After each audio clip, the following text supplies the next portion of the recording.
You're listening to Inside Eyes, and I'm your host, Laura Mae Northrup. Welcome back, everyone. Thank you so much for joining me. I am your host, Laura Mae Northrup. We are on episode 13 of season 2. If you are starting this series for the first time, please note that the series is roughly designed to be listened to as a sequential series, as well as individual episodes. At times, there are topics covered in one episode and then expanded on in another. Essentially, a lot can be gathered by listening to the entire series in order. I encourage you to start with the first episode in this season entitled Welcome Magic. And before I go on, I want to share that I wrote and published a book. My book is called Radical Healership: How to Build a Values-Driven Healing Practice in a Profit-Driven World. This is a book that tackles what it means to be a healing practitioner surviving within capitalism, running a thriving practice, and the complexities that come with that. It has a lot of practical information about how to run your practice, but what sets it apart from similarly oriented books is the politicized frame and the encouragement to think very deeply about what it is that you're actually doing with your life in the context of our times. You can find it anywhere books are sold, including ordering it through an independent bookseller. It is part memoir and part politicized self-help, and if you get the audiobook, it is read by yours truly. I am so delighted to be able to offer this piece of writing to you all. This is what I spent the lockdown portion of the COVID-19 pandemic doing, and seriously, I poured my heart, soul, and tears into this book. It has already sold out of its first printing, and people seem to find it super helpful. So, if you like what you hear on my show, the same level of heart and intention is waiting for you in that book. If you are considering becoming a healing practitioner, or you already are one, but you want to rethink how you walk your path, check it out. Again, it is called Radical Healership: How to Build a Values-Driven Healing Practice in a Profit-Driven World. And please note, although at the time of this recording, I am a licensed psychotherapist in the state of California in the United States, this podcast is not therapy. It is not a substitute for therapy, and it is not advice attuned to your specific needs. So please seek out advice from a trained, competent practitioner about your specific situation to keep you as safe as possible before embarking on any healing with psychedelics or entheogens. I offer these insights in the spirit of harm reduction and education. And remember that there is sensitive content in these episodes that is not suitable for children. All right, on to today's topic. While I have given much attention in this series to seeking out and receiving high-quality professional care, I know that many of you will choose to do this work on your own or with an unpaid, untrained community member, which are valid and powerful ways to take care of yourself. So, in the interest of harm reduction, I'm going to talk about doing solo journeys and receiving peer support, also known as trip sitting. This episode has a lot of tips and we get down to brass tacks, so you may find it helpful to take notes on whatever you would like to remember. First, I want to validate all the reasons you might choose to do this work alone or with a community member. For many folks, it's going to simply be about access and finances. It is cheaper, and you don't have to go through the painstaking and difficult process of finding a good guide. It may be that you struggle to trust other people and that this is what feels the safest to you. It may be that you live in an area where there are no professionals who do this work. It may be that you have a pre-existing spiritual lineage or way of working with ritual that you would like to follow that is not aligned with what is on offer by professionals doing this work. It may be that you cannot find a professional who shares an important identity with you or that is politically aligned with you. And it may simply be important for you to do this work alone. I honor all these reasons and say a prayer for grace and safety in whatever way that you work. May deep healing and wisdom come to you through your process. Okay, let's talk about preparation. Some of preparing for a solo journey or a journey supported by a peer is going to be similar to what you might do if you are working with a guide. You can listen to my episodes on journey prep to hear about different aspects of preparation that are useful regardless of whether the journey is guided or solo. However, what I want to talk about now are 6 aspects of preparation that are specific to doing a solo or more DIY journey. Okay, so number 1, you will need to acquire your own drugs, medicine, sacrament, psychedelics, or however you will refer to them. I encourage you to learn about the substance you decide to use. Just because a friend did healing with something and they had a good experience does not mean it will inherently be right for you. So it can be good to read about different experiences and thoughts on each substance you are curious about. You can pretty much get anything you want from the internet these days, and if you somehow have access to iboga or ayahuasca, please absolutely do not take either of these medicines alone or with a trip sitter. Both of them require a trained facilitator and pose serious health risks without ample care. If you prefer to journey with an entheogen instead of a synthetic psychedelic, psilocybin-containing mushrooms are considered far less risky and are available in illegal underground contexts as well as in decriminalized or legalized contexts throughout the world. Again, I'm not telling you what substance to take. Rather, in the interest of harm reduction, I want to alert you on what to avoid and what has a lower risk associated with it. So, one more time, please do not use iboga or ayahuasca without a highly trained and vetted facilitator.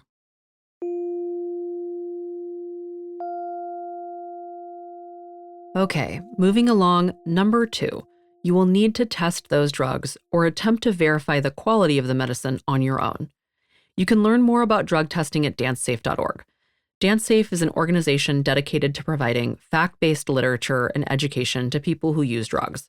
Because most substances you would use for a healing journey are illegal, you will most likely be buying them in a context that does not have any regulation of the content of the substance. If you are unfamiliar with this, what that means is that sometimes you will buy something you have been told is, for example, MDMA.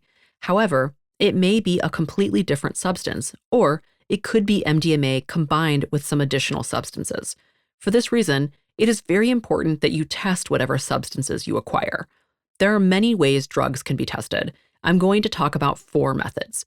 Those are fentanyl test strips, reagent testing, Fourier transform infrared spectroscopy, aka FTIR, and something called gas chromatography mass spectrometry, aka GCMS, and liquid chromatography mass spectrometry, LCMS. That was a mouthful. I promise I'm going to break this down in an accessible and understandable way. To start, one extremely important, simple, and easily accessible testing method is what are called fentanyl test strips. These strips test for the presence of fentanyl, a potent opioid that can result in fatal overdose if you are accidentally exposed to too much of it. Unfortunately, fentanyl is sometimes present in drugs that are sold as a different substance. DanceSafe.org sells fentanyl test strips, and they are the most accurate strips available and thus the only ones I can recommend. They ship internationally to most countries in the world. Many fentanyl test strips produce false positives when used to test samples that contain meth, MDMA, or cocaine. However, the test strips that DanceSafe sells do not produce false positives when the sample is tested in the proper dilution. If you test your drugs and discover that they contain fentanyl, and that is not what you intended to purchase, please do not use them. While fentanyl is a regulated substance used in hospital settings frequently, it can be lethal at too high of a dose. Let's talk briefly about how you prepare your drugs for testing, because this is also a very important step in achieving the most accurate test result. Adulterants are not always mixed evenly into a sample, which can lead to something called the chocolate chip cookie effect. DanceSafe has literature available for free on their website that explains this in very specific detail and how to achieve the most accurate test possible. I'm going to explain it in slightly less detail here by essentially saying it could be that one part of your pill or powder does not have any fentanyl or other adulterants, and another part of your pill or powder does. You need to mix the substance up in its entirety in order to test the entire sample. This can happen by mixing it in water, or by crushing the drugs up thoroughly, or at the very least, mixing the baggie of powder thoroughly. Each of these methods have varying levels of risk with regard to getting the most accurate sample, which you can read more about on dancesafe.org. Moving along, reagent testing is something you can do at home with a kit that you buy online. dancesafe.org also sells these. This means that you are using chemicals that react to different substances, so you must know what you are testing for. Using a reagent test is useful because you can do it at home on your own at any time. However, it is limited in that it is only testing for the presence of a specific substance. So, if you are testing ketamine, for example, and the ketamine was cut with methylsulfonylmethane, aka MSM, a common adulterant found in ketamine, and you used a reagent test, the test might show that there is ketamine in the sample. However, it would not indicate that there is MSM in the sample because you did not test for MSM. As long as the majority of the sample is ketamine, it will test positive for ketamine. but that does not mean that there are not other adulterants present. From the Dance Safe website, reagents can tell you that the contents of your drugs may not be what you expected, indicating potential red flags, give you information about the possible general contents of your drugs, and inform your decisions around how or if you want to consume your drugs. Reagents cannot tell you how potent your drugs are, tell you if your drugs are pure, confirm what's in your drugs, or tell you if there are multiple things in your sample. If you want to do at-home reagent testing, I want to highlight that you can combine this with fentanyl test strips to increase your awareness of what is in your sample with two testing methods. The next type of testing, FTIR, can determine what is in your sample with a higher degree of precision than reagent testing. Without getting super into the technology and process, essentially, FTIR uses technology that creates a unique spectrum or molecular fingerprint based on what things are present in your substance, and then compares that to a library of substances. However, FTIR has a limit of detection of about 5%. So anything present in an amount less than 5% of the total sample will likely be missed by FTIR. This can be dangerous when we are thinking about super concentrated drugs like nitazenes and fentanyl analogs. However, like reagent testing, FTIR can identify the presence of a given compound in a sample, but in addition to that, it can also identify whether there are other compounds as well, as long as they are above the limit of detection. This makes FTIR more accurate at detecting the presence of adulterants, but it can only identify what specific adulterants might be present under specific circumstances. Many FTIR testing sites will have a library that includes common adulterants in order to more accurately identify substances. If your ketamine contains common adulterants that an FTIR site is prepared to test for, you may be able to ascertain that through FTIR testing. However, if your ketamine includes uncommon adulterants, it may be that the FTIR site does not have the capacity to determine what is in the sample. In this case, FTIR would only be able to tell that adulterants are present in your sample without identifying which ones. FTIR testing is fast, requires a small sample size, and in some cities, it is available at harm reduction sites. For example, at the time of this recording, SF AIDS Foundation runs 3 FTIR test sites in San Francisco, 2 of which are mobile pop-up sites. A quick online search can tell you if there is an FTIR testing site near you. These sites are often run by social services agencies and offer testing for free. The final type of testing I want to talk about is GCMS and LCMS. This is a form of testing that is less widely available. It can be used to determine exactly what is inside the sample and in what quantity. So, if you mixed MSM, fentanyl, cocaine, MDMA, caffeine, and aspirin together and sent it to a lab that does GCMS or LCMS testing, that lab will be able to tell you each of those components and at what level they are present in relation to each other. There are many labs in the US that do this type of testing, including at universities. However, the issue is that many of these substances are criminalized, and you are not allowed to utilize these labs for testing illegal drugs. Some FTIR sites will have limited access to confirmatory testing using mass spectroscopy, and hopefully that will be an option that continues to expand widely. The remaining option is to send the sample to a lab that does allow testing of illegal substances, of which, at the time of this recording, there are some in Europe. One is called Energy Control International, and their website is energycontrol-international.org. The other is called Kykeon Analytics, and their website is kykeonanalytics.com. That's Kykeon. These labs do a variety of tests, including qualitative analysis, which can tell you what's in your sample, as in the purity, and quantitative analysis, which can tell you the strength of your sample and the relative amounts of each compound in the sample, as in the potency. The most comprehensive testing is to get both qualitative and quantitative analysis done on your sample. Another note on interpreting results: no sample will ever come back as 100% pure. But if no other compounds are identified in the sample, aside from the active ingredient, this doesn't mean your substance is unsafe. What less than 100% purity means is that some percentage of the ingredients used in the chemical reaction which produces the final product did not react, and are thus not added adulterants. Some amount of unreacted material is normal, and the percentage of the sample which is unreacted can vary due to the quality of the precursor chemicals and/or the skill of the chemist. Additionally, some of the lack of purity can be attributed to binders, which are inactive ingredients that help hold the active drug particles together. The technical process of testing drugs is not complicated, and the difficulty in access to quality testing is a result of the US-led drug war and public policy around health. Testing drugs is a huge boon to public health. Imagine a world where drug use is treated as a public health issue and not a criminal one. A world where adequate testing was more accessible, affordable, and a standard for drug use. Many of the unfortunate deaths that occur from accessing unregulated substances could be prevented. If you choose to take a plant or fungi-based medicine and not a synthetic substance, you may be wondering how you test that.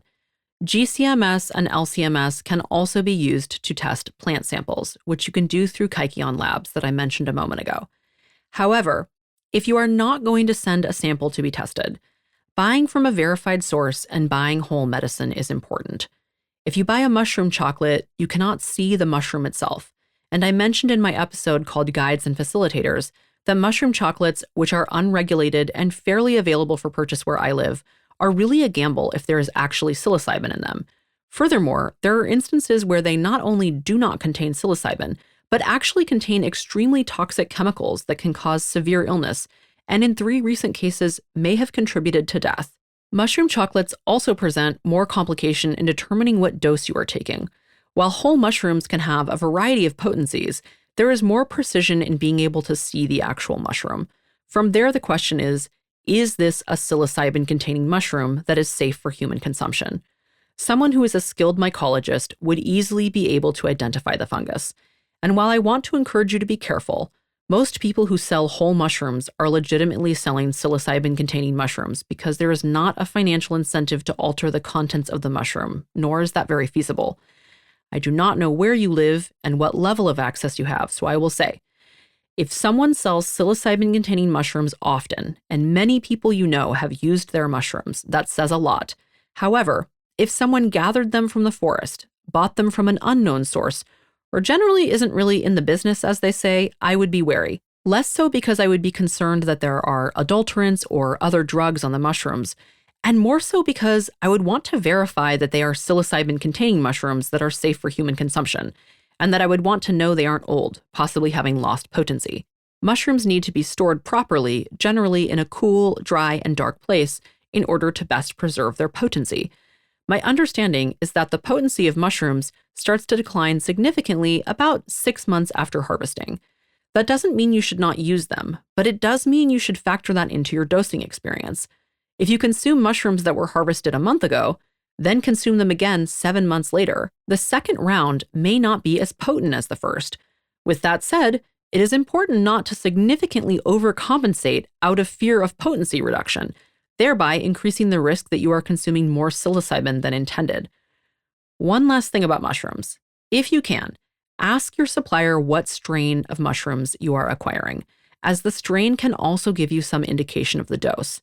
You can do an online search for whatever strain you purchased and see what the general reported variations are in the quantity of psilocybin that strain typically contains. And because I am focusing on harm reduction here, if you are not going to test your drugs, I want to encourage you not to journey alone and to have naloxone on hand. Naloxone is an opioid overdose reversal medication. It is an easy-to-administer, life-saving treatment for opioid overdose. Why would I suggest this if you are not using an opioid? Because while rare in non-opioid samples, fentanyl, an opioid, can be an adulterant in synthetic drugs, and in the wrong amount, it can cause an overdose that can be fatal. Some people listening may think I am being extreme, but I do not know where you live, what you are buying, and what level of access you have to pure drugs. The very last thing I would ever want to happen is for you to die from a completely preventable death. So I'm not trying to scare you. I'm trying to inspire you to take very good care of yourself and have some naloxone on hand, know how to use it, and not be alone.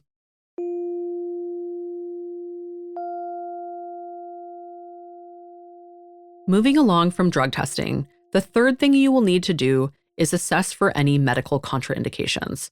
What this means is that you will need to research the substance you use for your journey in combination with every medical condition you have and every medicine you are on, over the counter or prescribed by a doctor, to ensure that you have a sense of the potential risk. So, for example, if you are going to do a solo journey with MDMA and you also take Vyvanse, you will need to research this to find out what the risks are. If you have epilepsy and you want to consume psilocybin-containing mushrooms, you will need to research this to find out what the risks are. Please note, this also includes any herbs, such as St. John's wort, or substances you use regularly that are not prescribed to you and not over the counter, including alcohol. If you struggle with the excessive use of certain substances and you will use them in close proximity to your journey, research the combination of those substances along with the psychedelic or entheogen you are using. I also want to highlight assessing for risk related to mental health.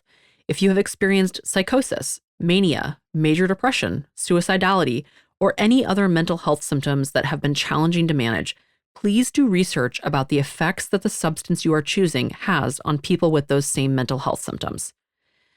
After you research potential risks, if you discover there are some, you will need to make a plan around that. It could be that you take a medication that is not required every day and that you will not use it in the days leading up to your journey.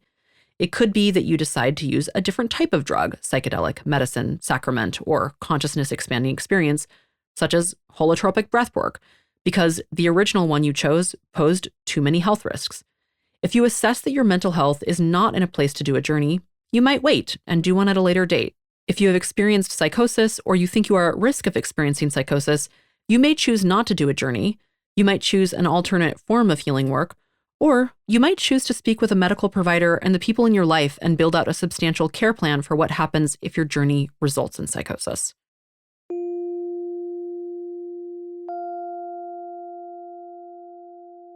Okay, so number 4, you will need a plan for your body leading up to your journey.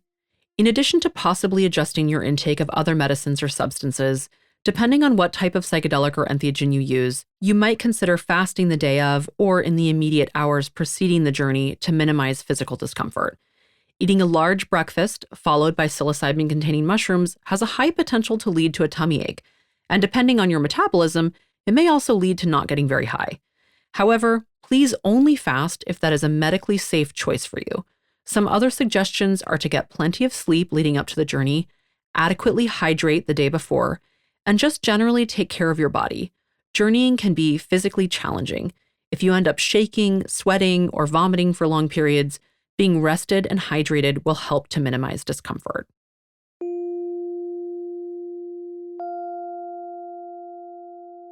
And number 5, you will need to make an emergency plan and assess for physical safety in the space. Even if you are going to do this alone, you need someone in your life to contact in case of an emergency. You also need to know where you would go to the hospital if there was an emergency. If someone is trip-sitting you, let them know what your insurance is, if you have it, and let them know in advance what the closest urgent care or emergency room is.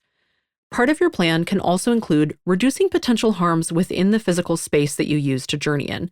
For example, will you be in a room close to a bathroom? Are there any stairs, sharp objects, or fragile objects in the pathway between where you are journeying and the bathroom? Do you have plenty of drinking water near you, or will you need to go to a sink to retrieve it?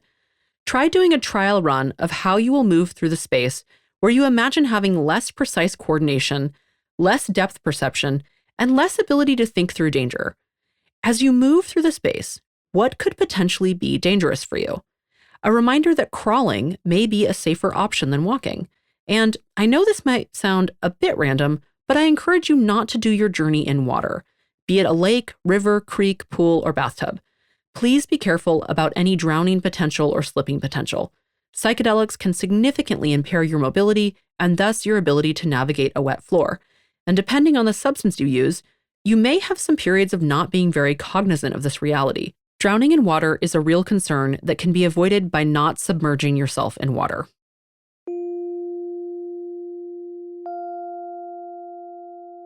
All right, so on to 6. You will need to decide how you consume the psychedelic or entheogen. There are a variety of ways to consume drugs: smoking, eating, drinking, boofing, intramuscularly. Some of these methods are harder on your body and contain additional risk. Some of them also impact the absorption rate and require less substance to achieve a high or more substance. I encourage you to thoroughly research routes of administration prior to your journey and choose whatever method is going to be easiest on your body and the most accessible and safest for you. A word about the very popular lemon tech method for psilocybin-containing mushrooms. Many people like this method because it can reduce digestive issues, and some report that it minimizes anxiety. This is valuable because becoming afraid can easily become panic, and if you are on your own, panic plus being by yourself can be a very overwhelming experience. However, it is also important to note that many people consider using a lemon tech method to be stronger with a faster onset than simply eating the mushroom body. So, if you have never used a lemon tech method, which you can learn more about online, be sure to think through the dosage carefully and think through how you administer it. For example, drinking some percentage of the dose and waiting to see how it feels rather than drinking it all at once. Researching drugs online is useful, but it is unregulated advice. So in the name of harm reduction, be sure to read several accounts on topics so that you can get a wider range of perspectives and keep yourself as safe as possible.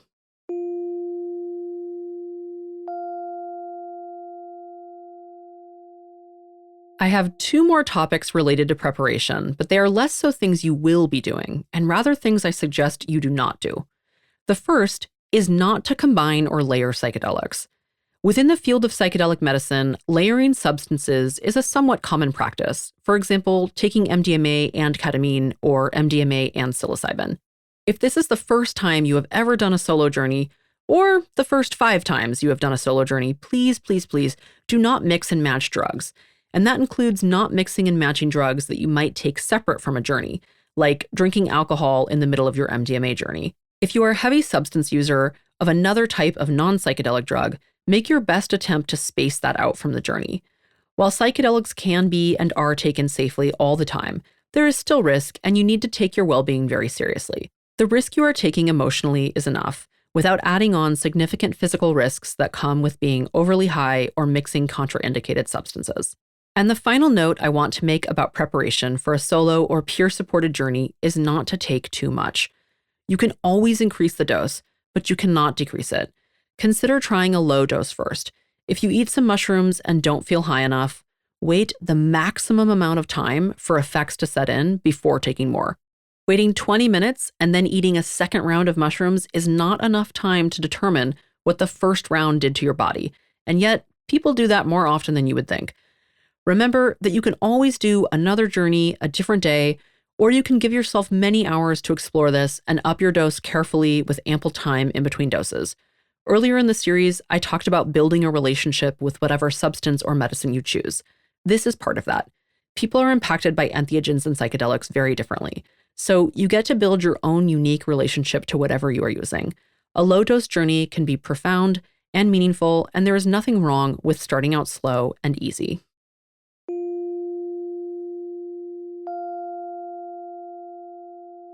So moving along, let's talk now about the space you journey in. This is maybe going to seem a little odd, but I want to invite you to think about what you need when you are sick.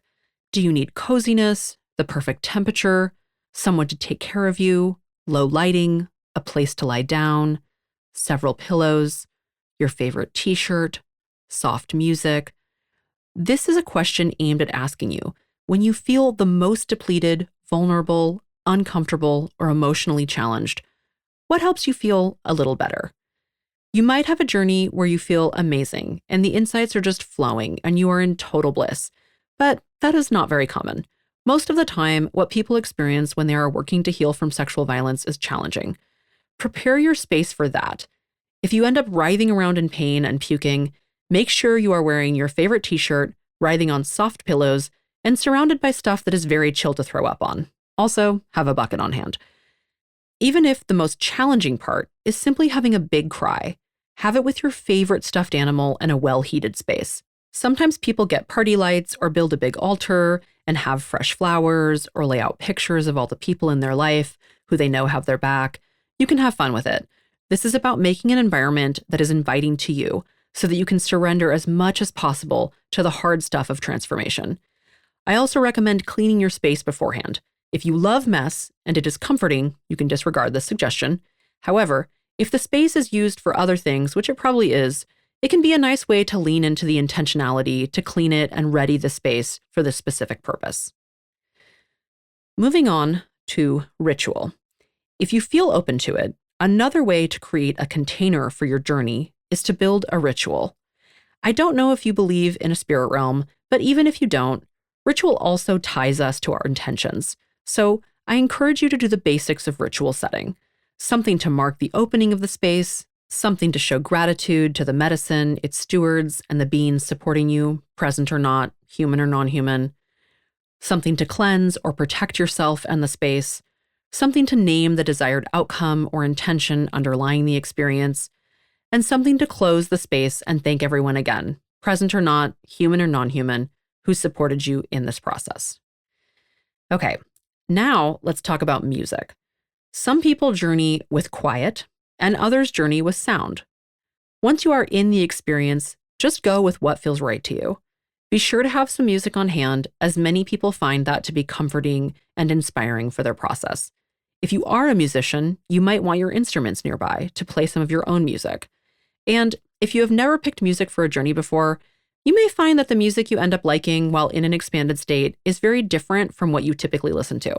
As a psychedelic therapist, I have listened to a lot of music that the people who come to see me for this work think is going to be great for their journey. And then, in reality, they want to hear what I affectionately call tasteful new age. What is this genre? It usually doesn't include any words, can be emotionally evocative, but always has meaningful transitions to intensity so that you are taken along on a journey of intensity rather than having it appear out of nowhere. Sometimes people who are not connected to their ancestral lineages want something that feels authentic, and that can lead to listening to music from other people's lineages. A word about that.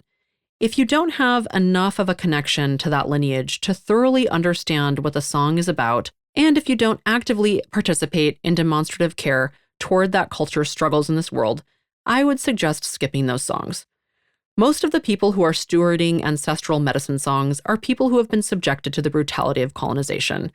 To play their music and not be in solidarity with their struggles for freedom is extractive. As well, these songs typically have a significant meaning behind them. It isn't just a song to be played during a journey. There are specific songs that call in spirits, that open the ceremony, that ask for particular types of healing, and that close the ceremony. Playing a song that is meant to open a ceremony at the end of yours, or a song that is meant to crown someone with a spiritual gift while you are lying there waiting for your medicine to come on, because you don't understand the language or culture enough to realize this, is cultural appropriation, and it's spiritually tacky. Where I draw the line around things like this is here. An artist from a culture different than yours playing flute, go for it. An indigenous medicine facilitator singing a very specific healing song that you happen to have access to from YouTube and don't have any relationship to or awareness of what is being said, respectfully skip it. And one more tip for music. If you are playing it off your phone or computer, and you are not alone, download the playlist, turn off your Wi-Fi and reception, turn off all the other apps, and turn off all notifications. The last thing you need is reaching over to switch from Brian Eno's Music for Airports to Crystal Bowls and seeing a notification from work. If you are alone, you can still do all those things, but please do not turn off the internet or reception in case you need it in an emergency. For the come down period, you might like having a journal ready and maybe some coloring books too. You may be surprised what you want to do, and it can be nice to be able to abstractly express yourself or journal for a bit. Some people remember most of the experience and some people less so. If it feels meaningful to you to remember certain things, I advise jotting them down following the journey.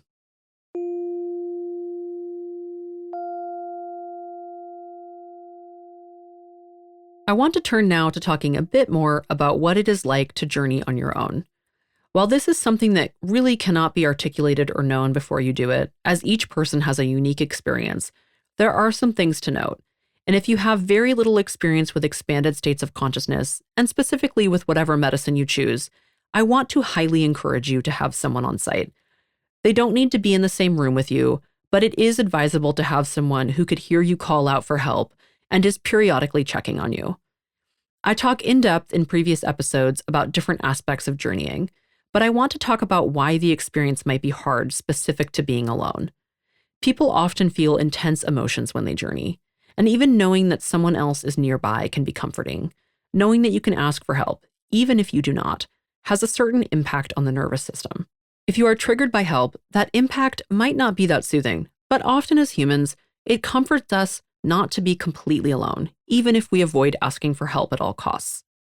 When you journey alone, you are deepening your relationship to leaning on yourself and possibly to working with non-human care systems, such as ancestors, plants, and spirits. It can be quite intense to have no human to turn to except yourself. It can also be incredibly profound, to feel that sense of trust and strength in yourself, to know that ultimately you are going to find a way to show up for yourself. You may find yourself feeling loneliness or feeling afraid. It might be meaningful to write yourself a big note that says, if I am scared, I can always call, and then a friend's name and their phone number. I caution you against choosing to journey alone out of self-punishment. The desire for connection and safety through relationship is so normal and healthy. There is nothing wrong with you or weak about you if you want a person on site while you journey, or if you want someone to call, or if you line up 3 friends that have agreed to answer their phone if they hear from you on the day of your solo journey. This is especially critical for survivors of sexual violence, who have often felt abandoned or alone in the most vulnerable moments of their lives. I did a whole episode on isolation for a reason. Let everything about your solo journey be a healing choice. Ask yourself what would actually be helpful for you, rather than building this experience around what you think would be the least inconveniencing to others or what some might think is the strongest or most badass thing to do. There is no shame in needing other people and choosing to heal in a way that reflects that. Regarding integration, you will generally be doing the same integration work that you would do if you worked with a guide. You can refer to the episode on integration for more tips. I want to highlight integration circles, which I go over in that episode in more depth, because I know many folks do solo journeys due to lack of financial access to a guided journey, and integration circles are a way to get peer support before and after a solo journey for low or no cost. This leads me to a related topic, which is choosing to have peer support for your journey. It can be helpful and significantly reduce risk to your well-being to have someone available in case you need them. This could be someone you can call, in which case, remember to take a dose that is in accordance with maintaining the ability to use the phone. And it could be someone on site, which is what I would highly recommend you do in order to keep yourself safe. I will split an on-site person into 2 categories. 1, someone who is not in the room with you, but is in the vicinity and available in an emergency, big or small. And 2, someone who is in the room, monitoring you and accompanying you the entire time. Let's explore what this support person is and is not going to do. A support person is not a therapist. They are not a guide, even if they want to be a guide or are going to become a therapist. In this role, they are not those. In these situations, it is possible that anyone involved, you, the peer support person, or both of you, may be having some unconscious desires about what peer support means. You might fantasize that it is going to be super healing and attuned. They might fantasize that they will save you. You might think you will finally be seen in all the ways that you have not been. They might hope that the interactions are minimal and that you don't need to call on them. Or they might think this is finally going to be the thing that makes you best friends and perhaps more special than the friends you did not ask to be peer support. Some of this could be conscious, but a word on the unconscious. People often report that they are monitoring the unconscious or that they work to know they're unconscious. The thing about when something is unconscious is that it is truly out of your awareness. There is a difference between being semi-conscious and unconscious. We are all capable of totally unconscious behaviors, and they occur all the time. I highlight them here because you are taking a big risk, and unconscious behavior in this arena can be harmful to you and your peer support person. And when trauma is involved, there is a high potential for unconscious behavior. A method for safeguarding against unconscious behavior is to have very honest conversations about what peer support means to you and to them well before the journey in an attempt to set clear expectations. If you decide to go this route, there are many resources online that a quick search about trip sitting can direct you to so that both of you can learn more and co-create a safer healing environment. And I want to reiterate that. I highly recommend you look online and read at least 2 trip sitting guides so you can get a variety of perspectives and helpful information on how to reduce harm and have a safer journey. Regarding your relationship with the trip sitter, here are some things to be curious about. 1. Has there been in the past, is there now, Or do you think there may ever be a romantic or sexual connection between you and this person? It is wise to choose someone you do not have a confusing or complicated sexual relationship with. It is also wise to clearly outline that you will not be engaging in any sex during the journey or after. It may be useful to discuss what this process means to both of you in terms of deepening your intimacy. It is totally fine to do this with someone you want to be closer to or are in a romantic relationship with. But doing it with the hidden desire to deepen closeness may result in being quite triggered and disappointed for either person. For example, to the person who journeyed, it can feel like a misuse of the time together, and for the person offering peer support, resentment can develop if giving the time and care doesn't result in the unspoken need being met. Okay, and number 2, negotiate what touch looks like. Is this someone you would feel comfortable holding your hand, or physically supporting you on a walk to the bathroom? What about giving you a hug or holding you? If this is someone you wouldn't feel good about cuddling with sober, it might also not be someone you want to engage in close physical contact with while inebriated. Increasing physical intimacy past what it has already been, while in an expanded state, poses some potential for risk. I encourage you to sit deeply with what would feel the most supportive and talk about it beforehand. While it may seem obvious to you that a hug would feel good, it could be that your peer support person was not expecting to be that physically close. And while it may seem to them totally normal to jump into the bed and hold you while you cry, you may find that to be incredibly violating. Talk it all over beforehand and make some agreements you can stick to. I suggest setting up clear protocols for any touch that does occur. For example, having the agreement that if you do want some touch, you will need to ask for it, or the trip sitter will need to ask permission before offering supportive touch. And by this, I mean clearly stating things like, as the trip sitter, would you like me to hold your hand? Or as the journeyer, can you hold my hand? You can also practice nonverbal ways to stop touch, such as bringing your hand back toward your body. And 3, sometimes peer support people are eager to be doing something which can cause problems. Prepare them to be very bored. I have a colleague who straight up decided not to be a facilitator because she found it so boring. Talk about this beforehand. Is it okay if your peer support person is not in the room? Is it okay if they are in the room and reading a book?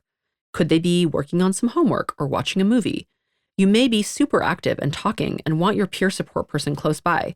You may also be quietly lying there for 4 hours and very internal and not care at all about what your peer support person is doing as long as they are immediately accessible. It is important that the peer support person doesn't bother you or unnecessarily engage you out of boredom or the desire to be helpful, to be part of the action, or, here it is again, to save you. Peer support people are not there to direct the journey or interrupt it, only to support it safely happening. There is an art to engaging just enough and not too much. And 4, you may want to have the peer support person turn on a recorder on your phone so you can record your thoughts. It can be good to negotiate the use of documentation devices prior to the journey. This may seem quite bizarre to tell people listening, but more than once I have heard of trip sitters taking photos of the people journeying or videoing them without asking. Discuss this beforehand to make sure you are on the same page about your boundaries around audio and video documentation. And 5, you may potentially be showing this person very disturbing parts of your psyche and wounding. Choose someone who can handle that. It is not always easy to watch someone writhe around in pain or throw up or even say things that make no sense. It can disturb the person watching. And when we are disturbed, we have to be mindful of what we do in response. Sexual violence can be kind of disgusting and scary. It is possible that what you will be processing might disgust or frighten you, your trip sitter, or both of you. I suggest that you talk openly about this together and about what would feel good to both of you. It is important to remember that your trip sitter is not a trained professional and cannot be expected to have the capacity of someone who spends their life training to face trauma and hold the process of it unfolding. While that might be a confusing dilemma or hard to accept, it is still important to name and be real about. There is no checklist of what makes a great peer support person, which is why I recommend that you really talk it out and observe how you feel. And 6, has this person used a psychedelic or entheogen previously or done other types of work that involve going into prolonged, expanded states of consciousness? Again, it can be confusing and even disturbing to watch someone on psychedelics. For example, witnessing an ego death, if you've never seen that, might be alarming. The journeyer could not be responding verbally or may temporarily not seem to know who they are. It is wise to have a peer support person who has traversed these realms a bit and may be more familiar with them. If you don't have someone like that who you can trust, it is also fine to have your trip sitter be someone who is psychedelic naive, but be sure to talk through their ability to trust the process if you enter into states where you are quite out of this world. And be clear about what constitutes an emergency. Lack of breathing, shortness of breath, blue lips, extreme chest pain, these are medical emergencies. Speaking gibberish, not knowing who they are anymore, talking to someone who is not there, these are signs of being high. However, past a certain point, the effects of the substance should wear off, and if they do not, that could be a sign of psychosis. Whatever substance you are using, check the average duration of a trip and be clear with the trip sitter at what point it would be concerning if you had not returned to your typical behavior. And be sure to research signs of a medical emergency associated with whatever psychedelic you take so that your trip sitter can be well informed on this. Okay, and 7. Ask yourself if you have a history of feeling disappointed by the care that people in your life give you and truly explore the answer. Relying on a peer support person for care, or a trained guide for that matter, can evoke pre-existing wounds around care. For the person doing the trip sitting, they may also want to reflect on what level of care they can really offer. If this type of wounding emerges with a trained guide, they are hopefully skilled in such a way to navigate that. However, with a peer support person, it can be a lot to ask them to hold negative feelings or projections around caregiving. If you have any pre-existing tensions or issues between the two of you, or either of you question your collective capacity to make the care feel good enough, you may want to consider choosing someone else rather than take the risk of damaging your connection with each other or having an unhelpful journey. And 8, you can get ahead of triggers by asking yourself a few questions related to the harm you are processing. Is there anything about the sexual violence you have experienced that you sense might get triggered in this process?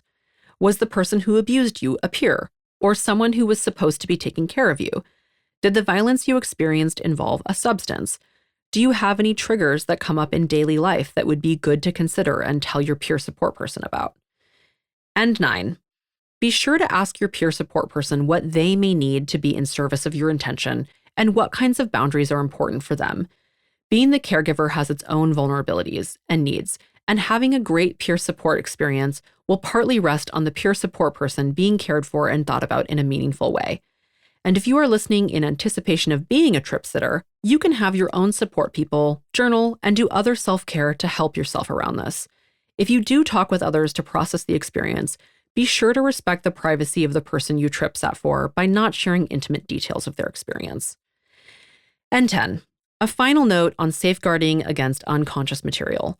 There is potential to harm your social relationship with your peer support person. I spoke in the episode on feelings about wanting witnessing from people close to you, and sometimes realizing those people don't have the capacity to offer that witnessing as you would have liked it. There is a reason people get so much training to work in this way, and part of that is because it is so psychologically intense for the person holding space. Complex relational dynamics may emerge from the journeyer's trauma history. This could mean that, as the journeyer, you temporarily perceive your trip sitter to be, for example, unhelpful, judging you, or as a scary person. I was in a social setting once where someone became convinced I was their abusive mother and became aggressive toward me while they were high on mushrooms. And looking back, I can see how the conditions of the setting elicited this response for the high person. This is where I am again going to reiterate the importance of having your peer support person read some online trip sitting guides. And I will add that while this can be distressing in the moment, as an untrained trip sitter, your goal here is to be neutral and supportive, not to get overly involved in the content. Really talk through that with each other prior to the journey and get clear on what degree you are both open to signing up for being with whatever emerges in the journey. It is possible to be a peer support person that is not doing a lot of witnessing and is mostly there for emergencies and to manage the space. Having that kind of structure might help mitigate any potential for enacting unhelpful relational dynamics between each other. Talk through what will happen if you try it out and end up realizing this really wasn't a good fit and how you might preserve your existing relationship. As you may be gathering, inviting someone to trip sit for you when you are healing from sexual violence is quite an involved process. And while people end up doing this all the time in party situations with no warning or pre-planning, I am offering you abundantly cautious information and extra encouraging you to be intentional about this to reduce the potential of harm and increase the potential of a healing experience.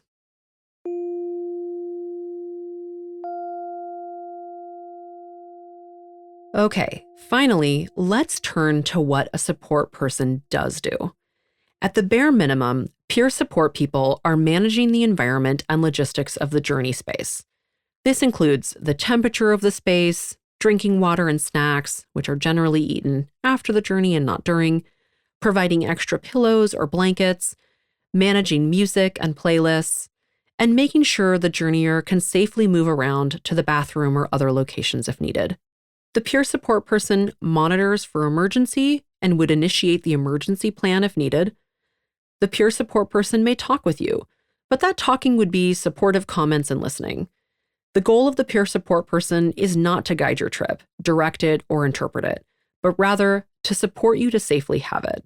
So, for example, if the journeyer asks, "What do you think? Am I crazy that I still don't forgive my parents?"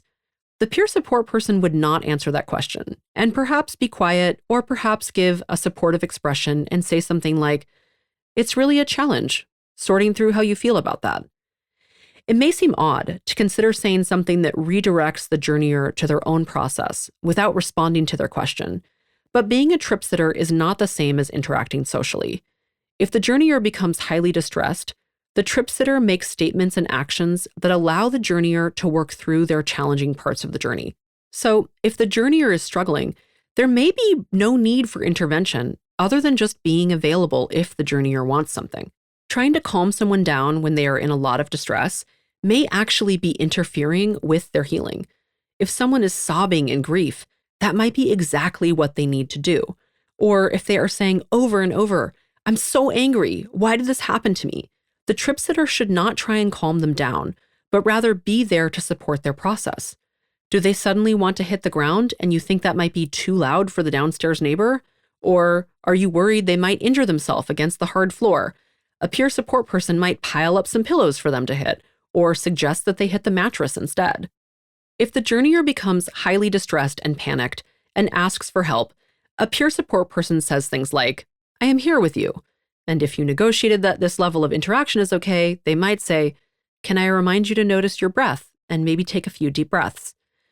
I generally suggest avoiding statements like, "Everything is going to be okay," because the peer support person has no idea what is going to happen, and their job is not to divert the journeyer from facing what is not okay. It is to help them journey safely. When the journeyer is in acute distress that is limiting their ability to be in their process, some tangible things to do as the peer support person are reminding the journeyer, 1, that they ingested a consciousness-expanding substance, in case they forgot. 2, roughly how long until the trip is over. 3, that the journeyer can breathe. 4, that changing the music is an option. And 5, that they can remind the journeyer that someone is present with them by saying things like, "This part of the journey is really hard, huh? A reminder that I'm right here with you." If the journeyer is panicking and needs that level of support to calm down, as soon as they seem able to handle the journey again, even if they are not completely calm, the trip sitter has done their work and can support the journeyer to be in their process again without further intervention from the trip sitter.